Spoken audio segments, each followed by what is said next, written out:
Okay, so welcome to this latest Travolution COVID-19 webcast. I'm delighted that today I've been joined by Axel Hefer, who's the CEO of Trivago, a well-known brand, not just in the UK, but globally. So welcome, Axel. Thanks for joining us.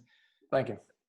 Axel's over in Germany, in Dusseldorf, but obviously has been keeping track on what's going on in the sector during this extraordinary period, which I don't think anybody has ever witnessed before. So we're going to go and talk about the impact on Trivago, but also consumer trends and some of the changes in the industry that we expect as a result of COVID-19. So let's start with that, Axel.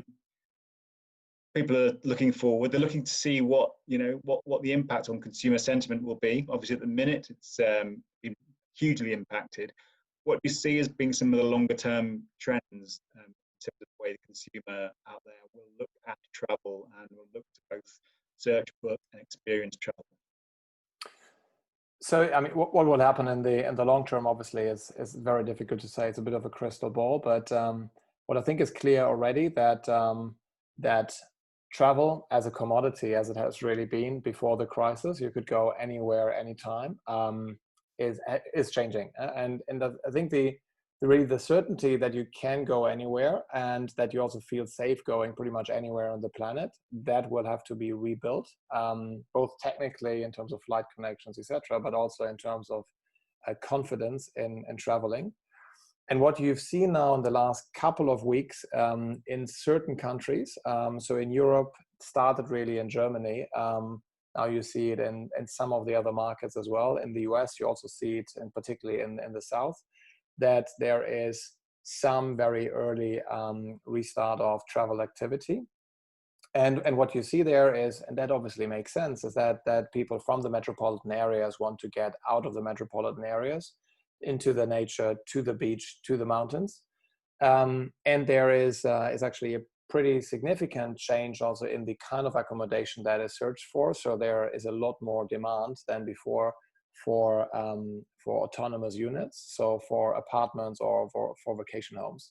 So a bit too early to say that is really the long-term trend, but in a way, what from our perspective is very important and will be very important for the whole industry, to really ensure safe traveling again, and then also help the traveler to rebuild confidence in traveling in small steps. And the obvious first step is go somewhere close by in a unit that is just for you. Yeah. So safety looks like it's going to be paramount. Do you think factors around safety and maybe locality are going to be more important going forward than pure price? Obviously, as a hotel meta, traditionally people have been booking on price, and price has always been important in travel. We know that.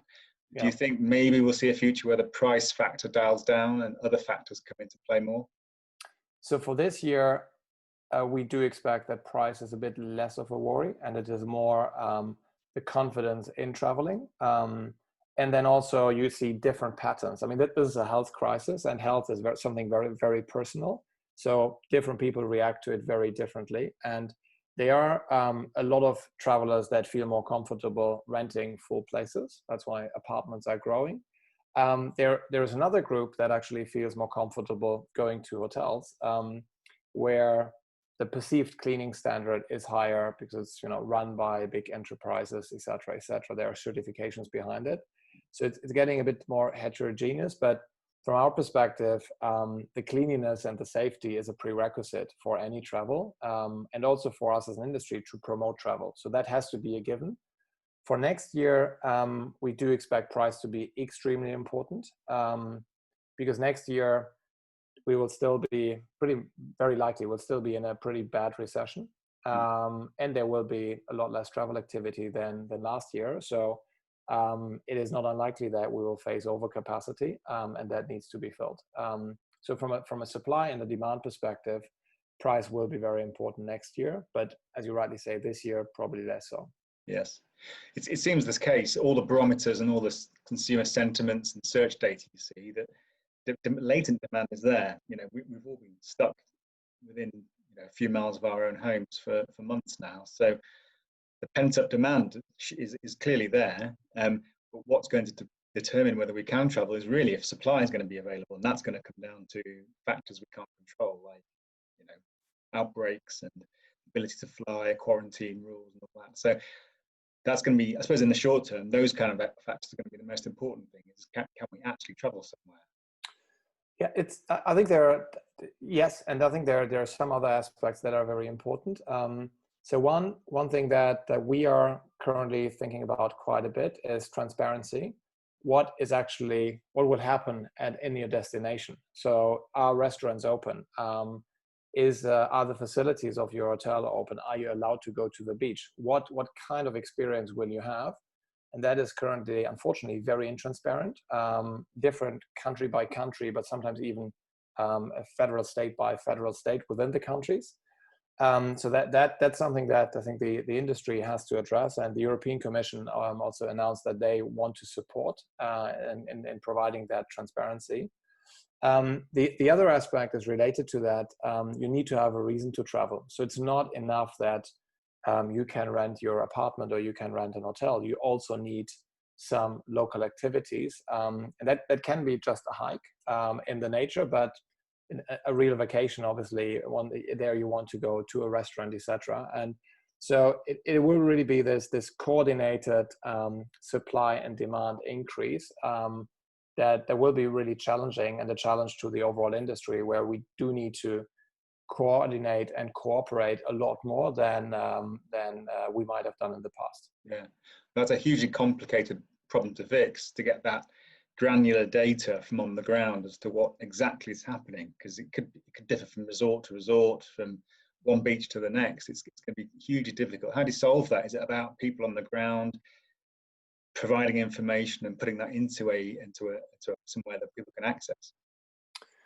It is indeed, that is exactly the challenge. How do you maintain the data quality, and how do you actually also give that transparency? So we are working with partners on trying to come up with a solution.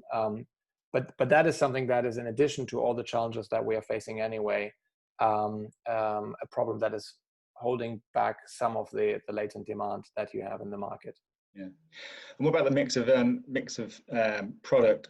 So you've got city product. I mean, there's a theory that people won't really want to go to cities so much as, like you said, go off and isolate in the countryside and into nature and so on. So do you see there's going to be issues with city breaks and city hotels for a longer period, or, like you say, will they be considered safer because there are potentially better cleanliness and sanitation protocols in cities? Until there's a vaccine, we do expect city trips to be less prominent than before the crisis. Absolutely. Currently, pretty much all the demand is for nature, so for more remote areas. I do think that there will be some demand for city trips coming back later in the year, but it will be a lot smaller than what we've seen before. So it will take some time to rebuild the confidence to go to cities, because they are very crowded. So that's the nature of the cities, and those trips will suffer for quite some time. Yeah, I did one of these just only earlier today with some players in the private accommodation sort of supply, and we talked about standards there, and whether there could be some industry-wide standards that could be applied, so that people can feel that they can trust what they're buying and they're happy to go, and that places are looked after and they're cleaned properly. So presumably, does Trivago have a role to play in sort of communicating that the product on sale is safe and secure, and they can trust it? Yeah, I mean, we would love to. Generally speaking, we are very open to cooperating and supporting with any player basically in the industry. As we don't provide the booking as such, we don't have a direct connection in most cases with the accommodation. So we could only support initiatives like that. But together with our partners, we couldn't really drive it ourselves. Yeah. We will be very open for that. And what about things like flexibility in booking? So there's been obviously huge issues with people have to cancel, and then refund policies, and some of the larger firms, either not being able to process refunds quickly enough, or them not being able to afford to refund their customers. And that has massively undermined trust in the sector, and there's a large piece of work to do to rebuild that. Do you think more flexible booking terms will become the norm going forward? I mean, right now, free cancellation is very, very important. So we made very quickly changes to our product, and also worked with our partners to provide more free cancelable rates in the search. So you can browse through various different options on Trivago, and free cancelable rates are extremely important in the current situation. And I do think they will stay very important until there is more certainty what will happen in the next couple of months. Whether it will be permanent there, I don't think so, because at some point in time there will be a treatment, there will be a vaccine, and then the health crisis will hopefully be over, and we will just face a severe economic crisis. And at that point in time, cancellation rates and also the need to cancel and have more flexibility should come down. Yeah, I suppose the other option is switching a booking, or changing, some aspects to it without any penalty being imposed. So that's another option, isn't it? If you've booked a hotel in a certain area, it becomes impossible to go there. You can switch it somewhere else, but still on holiday, because people still want to travel. Absolutely, yeah.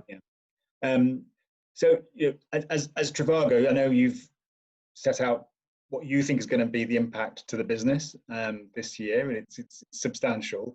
But overall, the industry looks like it's going to be a smaller industry. To what scale do you think we're going to see a retraction? It's just the sheer volume in the industry. And how does travel cope with that? It's very difficult to predict. We do think that the recovery will be very slow. I mean, for some of the reasons that we discussed earlier. It is just very, very difficult, and a completely different recovery path if you start from zero and really need to, in step by step, add supply and demand and coordinate that. And while you're doing that, incur very significant losses, because let's be honest, pretty much everything is running below the minimum occupancy that is required to break even right now.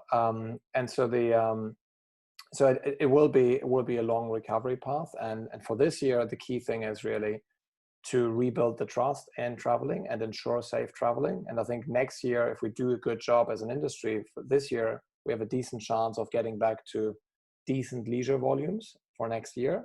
Nowhere close to 2019, but decent. On business travel, I do think recovery will come a bit later, because we have now experienced that video conference actually work pretty well. And time will tell, but the recession, I mean, seems to be very, very deep, and the impact on just the overall economic activity will be very severe. And in that kind of situation, I mean, what you've seen in the past is that business trips get cancelled and pushed out. So overall, the volume will be a lot lower, and I think everybody in the industry has to plan for that and prepare for a very long recovery period, and focus on how can you minimize your cash burn in a phase where we are only making very small steps forward. And what do you need as a cost structure, and what do you need as a product offering? How do you need to communicate to really continue as a business, even if this lasts for a very long time? What do you think that move towards sort of less travel, maybe higher value, does structurally to the industry, which is built on volumes? A lot of the airlift out there is built on hitting certain volumes and load factors. Obviously, business travel is very important to a lot of the carriers in terms of their profitability. How does that change the dynamics of the industry as a sector that can make profit out of what it does?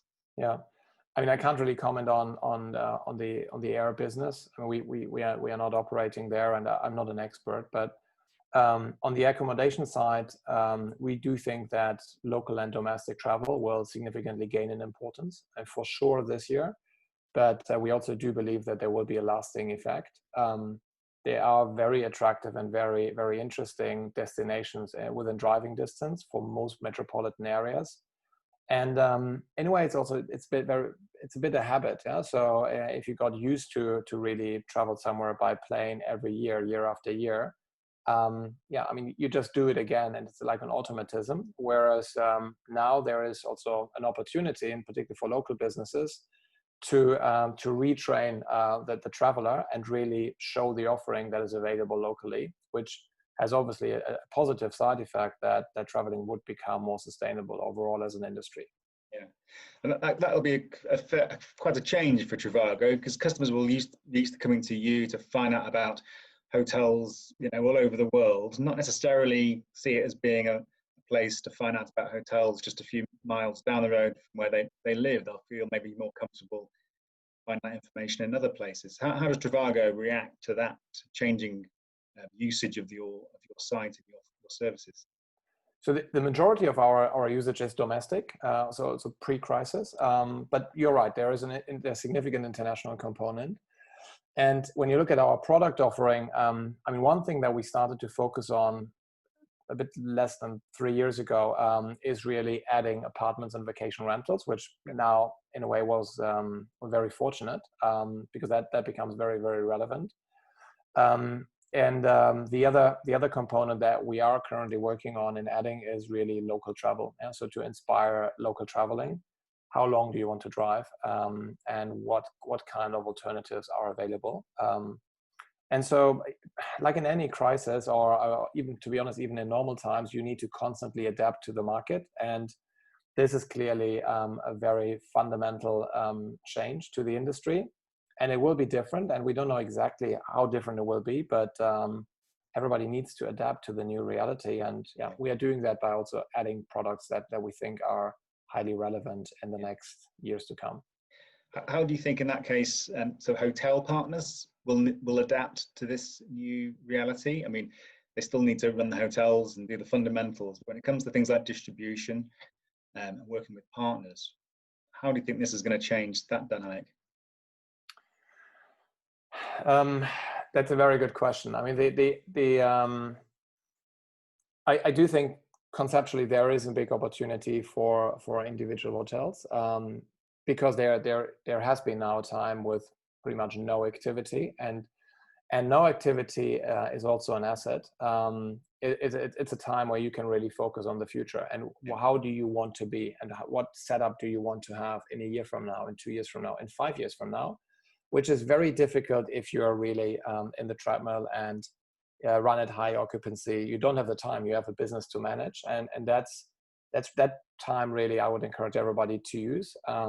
Clearly, to digitalize the business is a great opportunity in terms of distribution, but also in terms of efficiency and quality of the offering, in terms of data and understanding of really the customer's needs, and a further tailoring of the service to what the traveler really wants. All those are big opportunities, but yeah, I mean, for that you need the data, and that's the right time to spend to invest into that. For the ramp up, as I said, I think it is very important to be able to minimize cash consumption at low occupancy levels. So whatever you can do to structurally change your costs to accommodate for low occupancies will be extremely relevant for quite some time.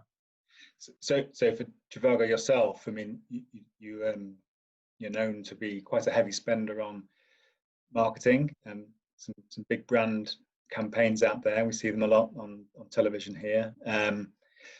Probably a big spender on Google and places like that. How do you change your model? I know you were moving towards becoming, focusing on profitability and making sure that your marketing spend really works for you. This no doubt will accelerate that trend, I'm sure. So what does that look like for you once we get back to some sort of normality? So the first thing that we've done is, I mean, we stopped marketing pretty much globally in March, and also communicated to our travelers that if they don't have to travel, they shouldn't. So to really get things under control. What we are, so far our marketing activities are very, very minimal, and we don't want to push travelers and encourage them to travel if they don't really feel safe to travel. So you can expect from us very cautious communication and messaging in the next couple of months. But there is there is travel activity that we do believe is safe and is also good for the travelers, because we all need to get out of our apartments at some point in time. So it drives everybody crazy if this lasts too long. So there is a positive travel that should be encouraged, and we are preparing some campaigns there. But yeah, I mean, we will do less marketing this year than in the previous years for sure. And for next year, it's a bit too early to say. Okay. And what about just like the industry in general? Often crashes like this speed up certain factors like consolidation in the industry. You know, you often find the big guys come out of it best, but actually you look at the industry, I suppose it's the big guys with high fixed costs are the ones that are really suffering at the minute, because they weren't able to dial down those costs. Companies like yourselves that operate online probably better placed to reduce costs and to make sure you can survive the literally no revenue period. So what do you see happening within the sort of the industry as a whole globally? More consolidation, or some of the big guys might have to retrench in terms of their ambitions because they simply can't carry on as they were? I do think that the same will happen like in pretty much any crisis. Consolidation will accelerate, and so this is the biggest crisis that you can imagine for any industry. It just stopped, and it stopped everywhere. So whoever has entered the crisis strong, both financially but also operationally, from our perspective, is likely to gain in the crisis, and whoever was struggling before already is likely to struggle a lot more now, clearly. But it would be naive not to assume further consolidation on pretty much all the layers in the industry, all the steps of the value chain. And whoever is in a strong position should really focus on the opportunities that are ahead of him, because in every crisis there are obviously also opportunities. And we are now rebuilding an industry which is a fascinating opportunity. Yeah.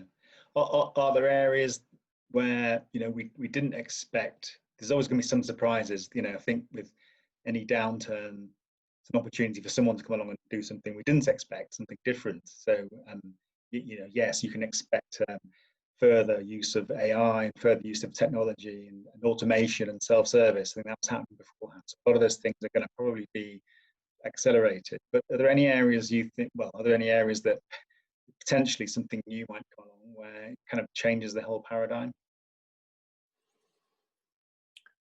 That's a good question. To be honest, I don't know. I'm sure there will be. I mean, the change is an opportunity for something new, being it a new approach from existing companies, or something completely new. But yeah, I guess we will have to see. But new things will come up. That's for sure. Yeah, I mean, there's going to be sort of small startups out there. You would think they'd be really struggling because they are small. It's no doubt going to be easier if you're bigger, but opportunities maybe to work with more startups and become more innovative as an industry.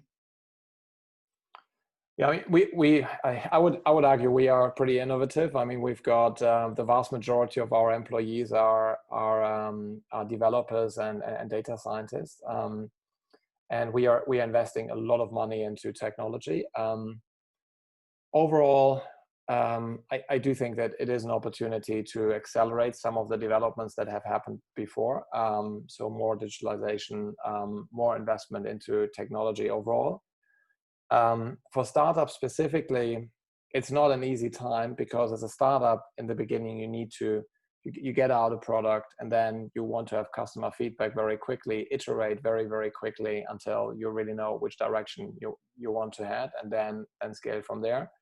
And there is just very little activity. So it's very difficult for a new company to attract significant attention amongst the small group of people that do travel right now. Yeah. So it's not easy. So I would encourage startups right now, really, as you said, to team up with larger players to get access to data. And I think that is more important than it is in normal times. Yeah, and data is obviously going to be key, and lots of companies like yourselves have lots and lots of historic data. Is that, does that remain valuable today, given that we've had a reset, or does that historic data become too old and it's no longer useful? You have to start completely from scratch. It's a very good question. You have to be extremely careful looking at historic data. A lot of things are clearly changing. The mix between different destinations is changing. The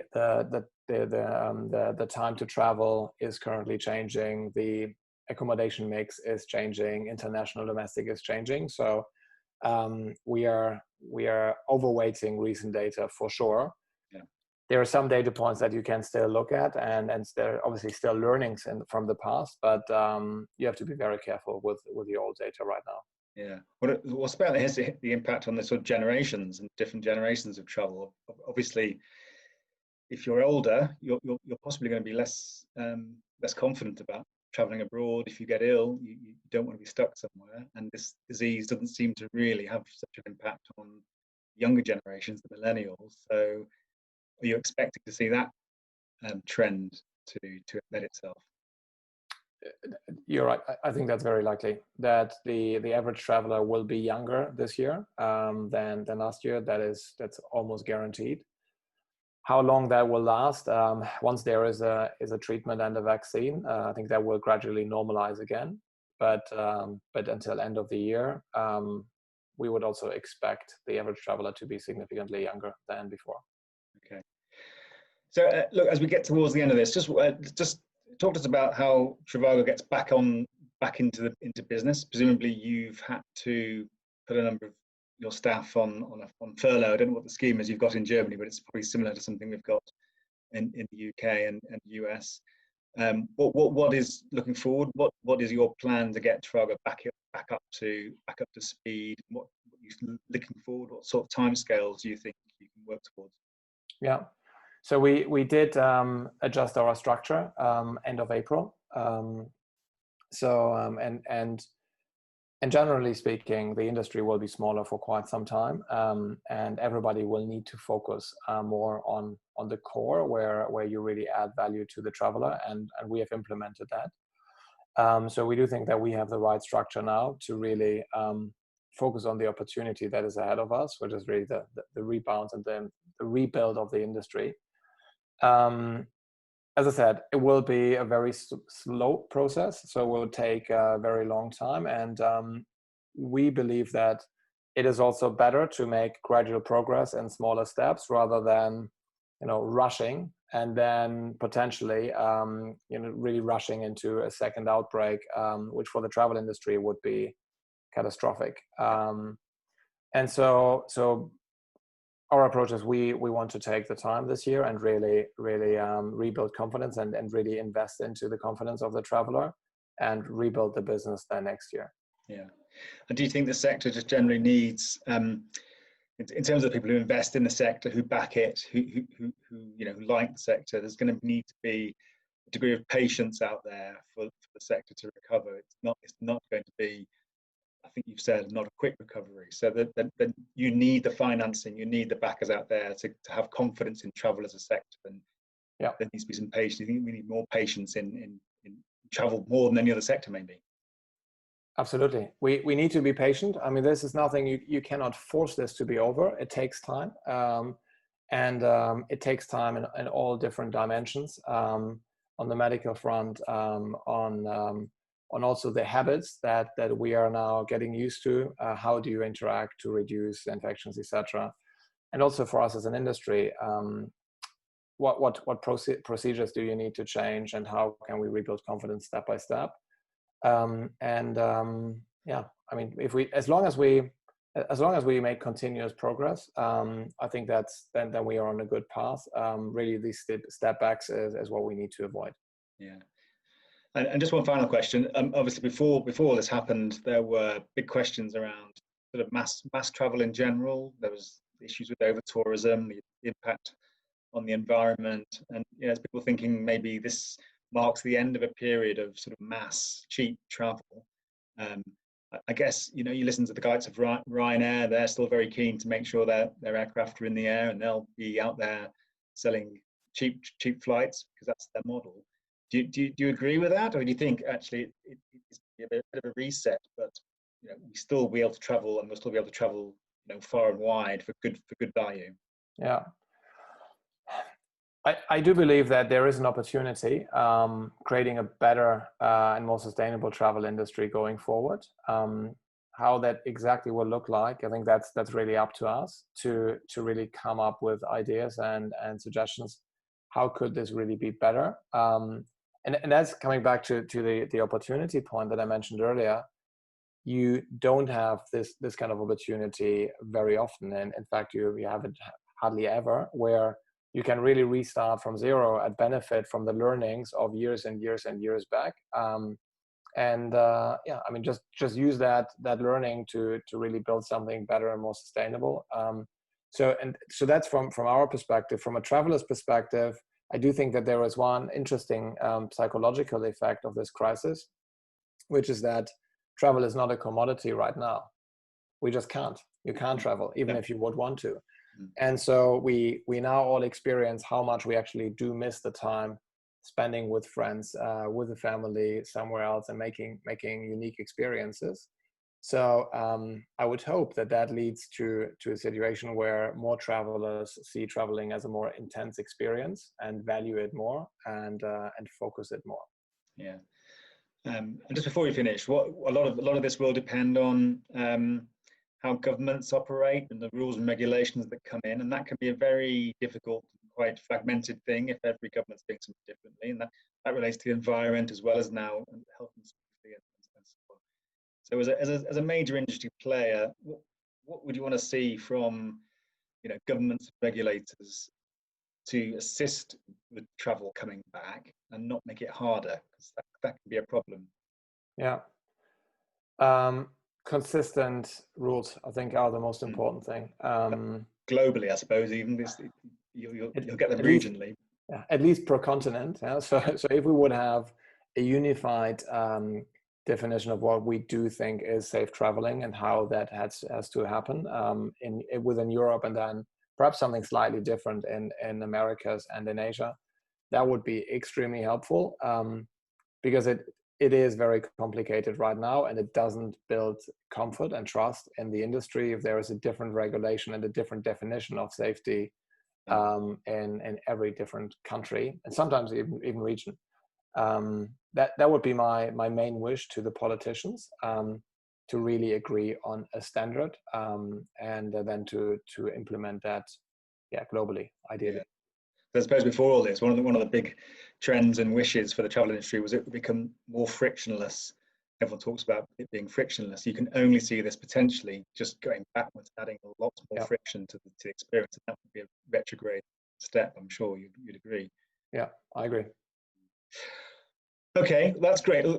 Axel, thanks for your time today. You remain positive about the future, though, I hope.